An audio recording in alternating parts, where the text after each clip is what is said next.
प्रिया, असं नुसतं बागेत एखाद दिवशी फिरायला सुद्धा किती छान वाटतं ना. हो ना, मला तर एकदम गावचीच आठवण येते. पण आता आबा आलेत ना इथे, खूप छान वाटतंय. खरंय, सयादादा आल्यामुळे माझं घर पूर्ण झाल्यासारखं वाटतंय.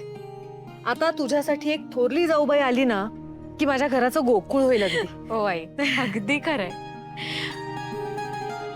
बरं, सयादादाला विचार. पारू, आज आरास खूप मोठी दिसतेय. वय प्रिया मॅडम, आज आबासाहेब स्वतःच्या हाताने हार तयार करणार आहेत, म्हणून ही ताजी फुलं नेतीये. अरे वा आई, खरंच खूप छान वाटलं हा ऐकून. आबा स्वतःच्या हातांनी देवासाठी हार बनवणार आहेत.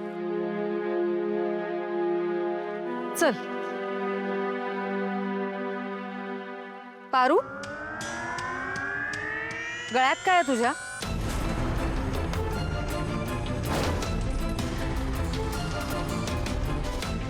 पारू, मी काय विचारतेय, गळ्यात काय आहे तुझ्या?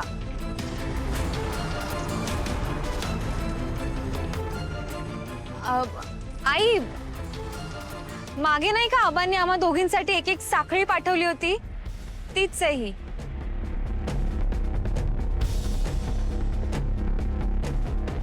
बर, चल निघू. हो हो, चला.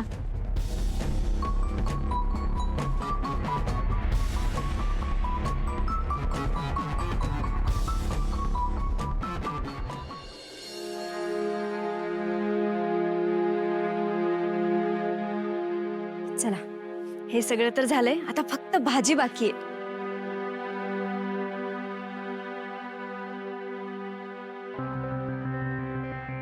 एकदम मस्त झणझणीत झाली. हाय साजेरी. हाय. झालं सगळं? हो, सगळं झालंय, आता फक्त भाजी व्हायची बाकी आहे. हा, झणझणीत बनवलीस ना भाजी? प्रीतम, ही भाजी मी खूप मनापासून बनवली अरे, आणि तू जशी सांगितलीस ना तशीच बनवली. हा, गुड गुड गुड गुड. अगं पण अशी काही तर्री वगैरे दिसत नाही या भाजीवर, आणि वास पण नॉर्मलच येतोय. नक्की झणझणीत बनवलीस ना? घे तू चेक कर. हा.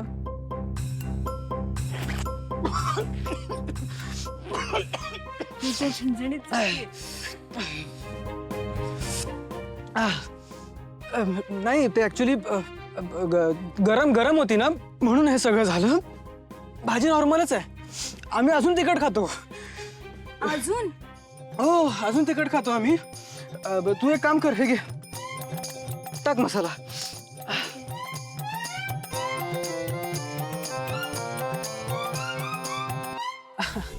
अगं, चमच्याने नाही टाकत आम्ही.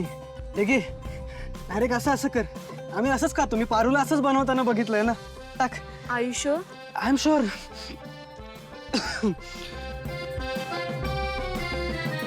हा, बस बस बस बस बस. आता ते छान मिक्स करून घे. हा, अशी तरी दिसली पाहिजे वर. ओके. ओके, मी आलोच. सावित्री आत्या, अगं मी तिला आपल्या तिखटाचं माप सांगतोय. मी सांगितलंय, तू नको सांगू. ये. चला, झाली एकदाची भाजी. आज मी सगळ्यांसाठी स्वतःच्या हाताने जेवण बनवलंय. सो कुणाला काही लागलं तर प्लीज मला सांगा, मी वाढेन. तू या घरात नवीन आहेस असं वाटत सुद्धा नाही. किती पटकन सगळ्यांमध्ये मिसळलीस.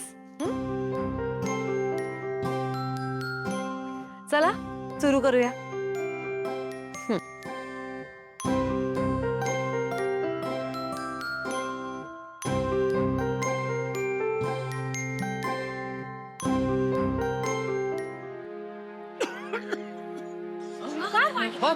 अरे पाणी घे, घे पाणी पी. पाणी पी. वर बघ. पाणी पी. सावकाश. वर बघा, वर बघा. ते तिखट लागलं. साजिरी, आजचं जेवण तू बनवलं होतंस ना? मी तुला सांगितलं होतं की पारू कडून सगळ्या गोष्टी शिकून घे म्हणून. मग पारूने तुला हे नाही सांगितलं का की श्रीकांतला तिखटाची ॲलर्जी आहे, त्याच्या जेवणात तिखट नसतं घालायचं म्हणून? झणझणीत बनवलीस ना भाजी?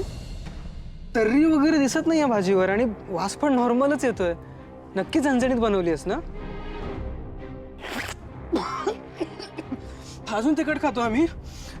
तू एक काम कर, हे घे, टाक मसाला.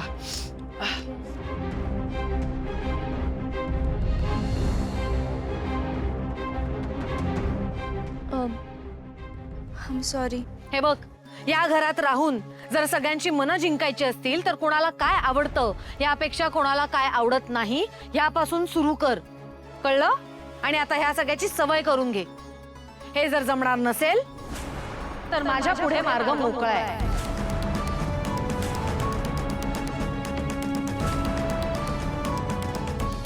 देवी आई, यात साजिरी मॅडमची काय बी चूक नाहीये. मीच त्यांना सांगायला विसरले. पारू,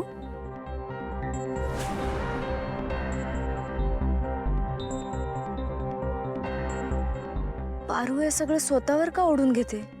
पारू, साजिरी ह्या घरात नवीन आहे, पण तुला कळायला नको हे?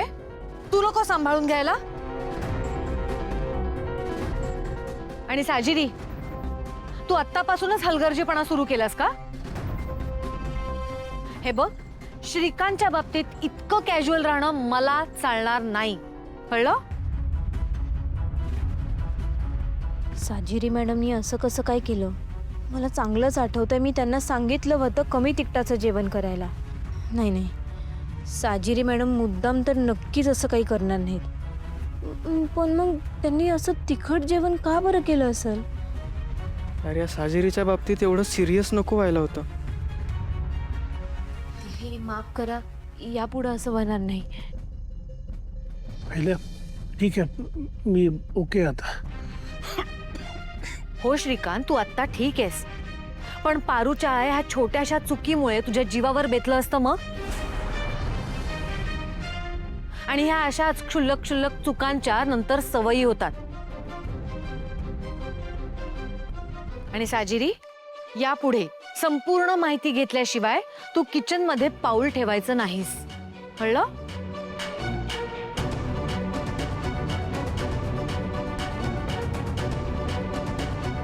बाबा, सावित्री आत्या, बाबांसाठी साधं ताक पाठवून दे.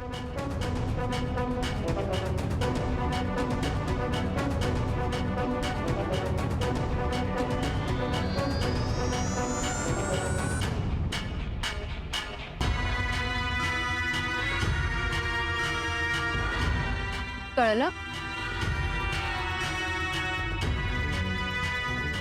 कळलं ना मॅडम काय म्हणत होत्या ते? लक्षात ठेव. तर असू दे, जेवण चांगलं होतं, आवडतं मला.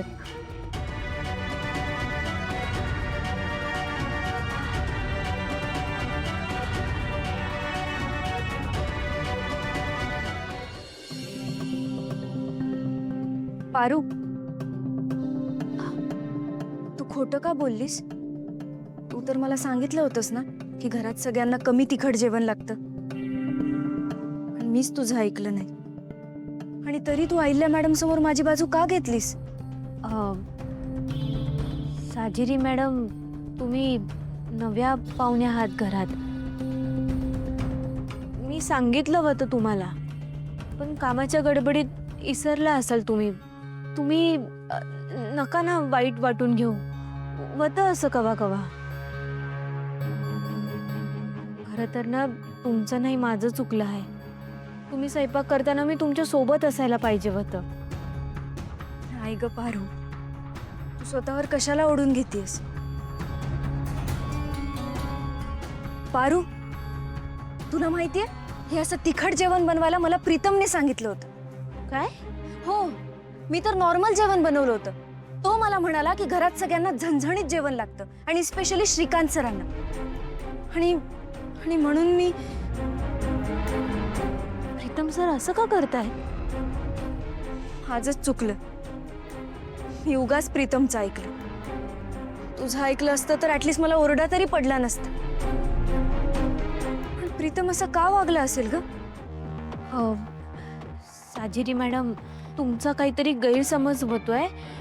प्रीतम सर लई चांगले आहेत. मला असं वाटतंय त्यांनी मस्करी केली असेल तुमची. मस्करी? ही अशी फालतू मस्करी करतं का कोणी? आणि तसंही मी त्याचे खूप किस्से ऐकलेत आणि तो किती बिघडलेला मुलगा आहे हे मला चांगलंच माहिती आहे. उगाच मी प्रीतमचं ऐकलं. साजिरी मॅडम, हे बघा, तुमच्या मनात प्रीतम सरांबद्दल गैरसमज झालाय. तो लवकरच दूर होईल आणि मला खात्री आहे माझ्यासारखेच तुम्ही दोघं बी चांगले मित्र व्हाल. मी वचन देते ना तुम्हाला, यापुढं प्रीतम सर असे नाही वागणार. त्यांच्या वतीनं मी तुमची माफी मागते. यावेळेस माफ करा ना त्यांना प्लीज. बघतेच प्रीतम सरांना. मी आलेच.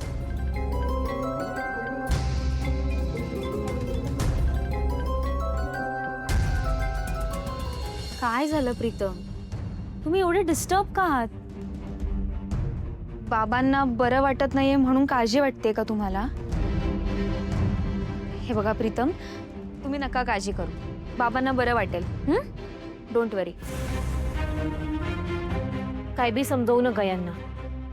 तुम्हाला माहित आहे आज यांनी काय केलंय? काय? काय केलंय? हं? आदित्य सर, तुम्हाला विश्वास नाही बसणार.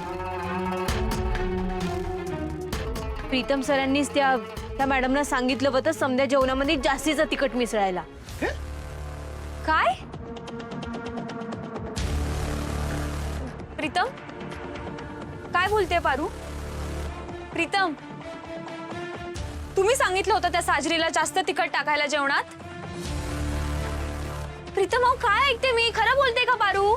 ब्रो, प्रीतम, तुम्ही का आणि कशासाठी केलंय हे सगळं?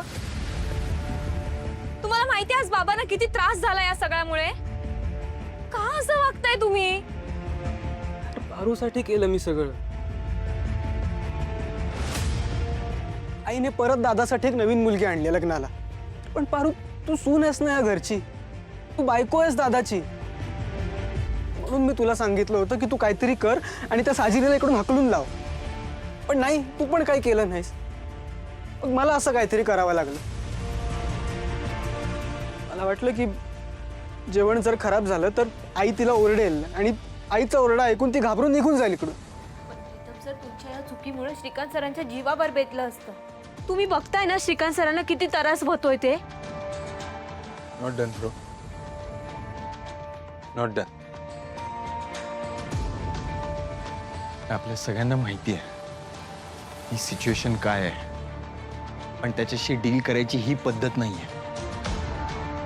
परत असं करू नकोस, ओके? काय करू मी? हा, तुम्ही दोघं तर काही करत नाही आहात. असंच जर बसून राहिलो ना तर गोष्टी हातातून निघून जातील दादा. मला सांग, तू लग्न करणार आहेस त्या साजिरी सोबत? कारण ती तर लग्न करायला आली आहे तुझ्यासोबत. आणि पारू, तुला चालणार आहे तुझ्या नवऱ्याबरोबर दुसऱ्याच कुठल्या तरी मुलीने लग्न केल्यावर? हा, अरे तुम्हा दोघांचेही जाऊ दे. मारुती मामाचं काय? अरे त्याची परिस्थिती काय होत असेल याचा विचार केलाय का कधी? म्हणजे आपल्या मुलीचं ज्या मुलाबरोबर लग्न झालंय, ठरलंही नाही झालंय, त्याच्यासाठी आज एक मुलगी बघितली जाते लग्नासाठी. यार थोडा तरी विचार करा यार, त्या बापाच्या मनावर काय परिणाम होत असतील, कुठल्या टेन्शन मध्ये असेल तो. नेमका प्रीतम सर समजतंय मला. हे बघा, हे समज करण्यामागं तुमचा वाईट हेतू नव्हता, पण तुमचा मार्ग चुकीचा होता. काय बी झालं तरी तुम्ही असे डावपेच करू नका पुन्हा प्लीज. आमच्यामुळं कुणाच्या बी जीवावर बेतल असे खेळच नाही करायचेत आम्हाला. प्रीतम सर, मी विनंती करते, तुम्ही आधी जाऊन साजिरी मॅडमची माफी मागा प्लीज. पण पारू, तू असं कसं काय? सर, आदित्य बाबा, अहिल्या मॅडमनी बोलवलंय.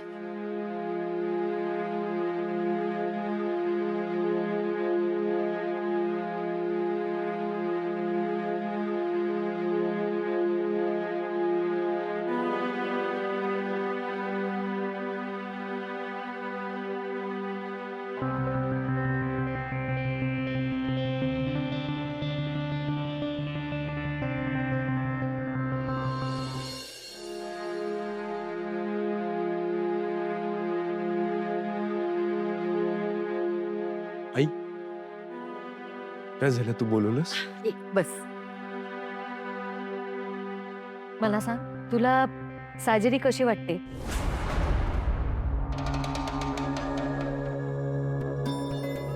मी तिला इथे कशासाठी बोलवलंय ह्याची तुला कल्पना आहे ना?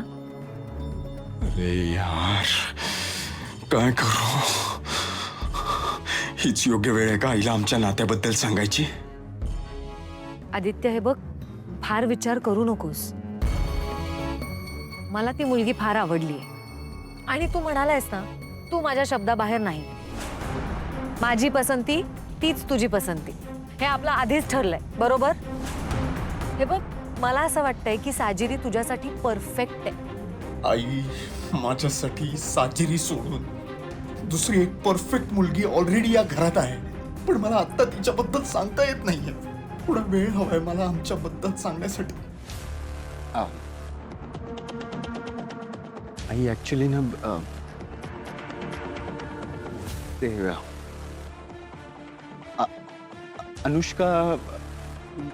अनुष्कामुळे म्हणा किंवा त्यानंतर मला कोणावर विश्वासच ठेवता येत नाहीये. आदित्य, हे बघ, असा विचार नको करूस. मी समजू शकते, पण 2 मुली चुकीच्या निघाल्या म्हणून सगळ्याच मुली चुकीच्या असतील का? नाही. हे बघ, अनुष्काच्या बाबतीत आपण चुकलो हे मला मान्य आहे, पण खरं तर मला साजिरी तशी नाही वाटत आहे. कारण मुळात म्हणजे साजिरी ही सयादादांनी सुचवलेली मुलगी आहे. तो पूर्ण शहानिशा केल्याशिवाय मुलगी सुचवणारच नाही. माझा त्याच्यावर पूर्ण विश्वासच आहे. पारू, इकडे ये. मला सांग, तुला साजिरी कशी वाटते? अरे सांग ना. एकतर तू आदित्यासाठी मुलगी शोधणार होतीस, पण ठीक आहे, काही हरकत नाही, मी शोधलीये. पण आता सांग, साजिरी चांगली वाटते का तुला?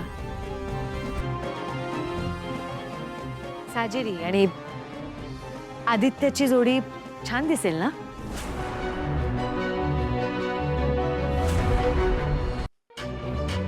पारू, मी तुला विचारतेय कारण तू आत्ता साजिरी बरोबर थोडा वेळ घालवलायस. तुला तिच्या स्वभावाचा थोडा अंदाज आला असेल. तुला काय वाटतं, ती चांगली मुलगी आहे ना? आई, वै देवी आई. साजिरी मॅडम लई चांगले आहेत. थँक्यू. जा तू आता.